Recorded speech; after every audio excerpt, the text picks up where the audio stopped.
Chris with CJ Ministries. In this video I'm going to show you how to mount our brake cooling kit on an MQB Golf. This is also the same for an 8V. This is going to be for the steel lower control arms only. I'll make a separate video for aftermarket control arms. This is pretty quick and easy. I'll show you on the bench here with an 8V arm and a Golf arm, and then I'll also show you on the vehicle what you have to trim in the fender liner to make these work. We're going to start with the 8V lower control arm. The only difference between these two is really the hole pattern here. We use the same mount, it's just the spacers that come with it are going to be different. So to give you a reference, this is the top facing up to the car, this would be the bottom. We have our mount here, the flange is going to face up, and we have a short spacer in the front corner and then two taller spacers. This sits on here like this. You're going to start with this front hole here. That'll line up and then the others will align themselves. We're going to put a bolt in each hole.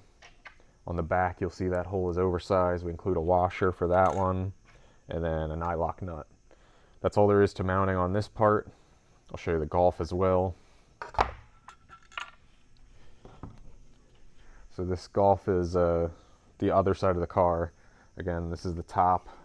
We're going to mount on the bottom.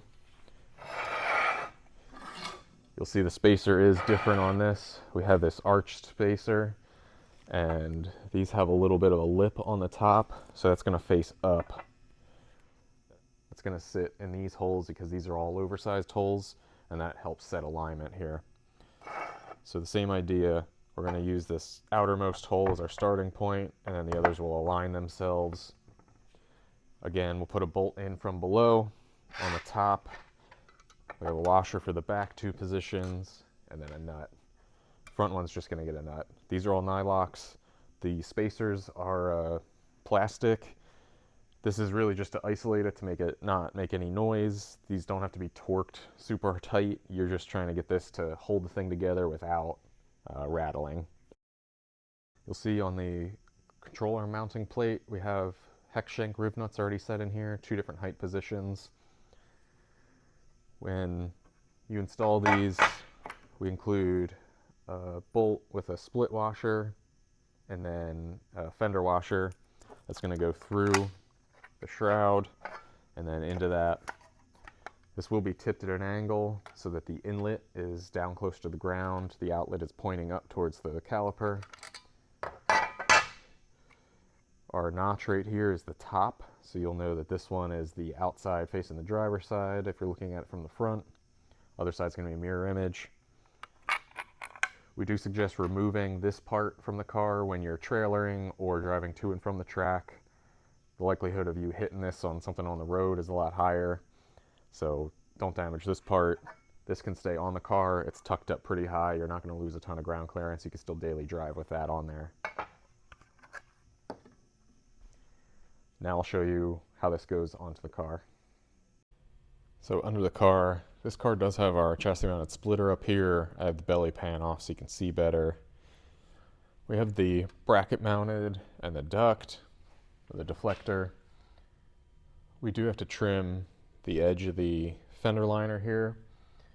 As long as you have about an inch or so, which is generally 2 fingers along the height of it here, that's enough clearance where the suspension can compress and it's not touching this. That's all you want, is that it's not touching.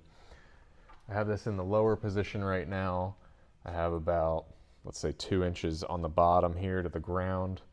That gives me full intake size with the splitter height we're running. That'll give us pretty good cooling. You'll see that this does not extend all the way out to the caliper. That's because different calipers are going to have different widths there, especially the larger 6-piston kits. The mounting block on those and the caliper itself sits a lot further inboard, so you want this to work with everything out there. But if you remove your OEM dust shields, you'll get a little bit better cooling here with this. Once you get these in, I suggest going to full lock, making sure that you have clearance. Depending on the wheel tire setup you're running, you might need to clip a part of this corner off, and I'll show you how to do that. I have a cutoff from our part. I'm using a big pair of snips, but regular sheet metal tin snips work fine too. This stuff is thin enough that you can clip it with snips like this, and you'll still get a clean cut. Then you don't have to worry about making all sorts of dust and stuff. You definitely want to wear a respirator if you do use a cutoff wheel or something like that to trim. And then if you wanted to sand this, you can. That's all I have for this video. If you have any other questions, drop a comment, or you can email support@cjmind.com. Thanks for watching.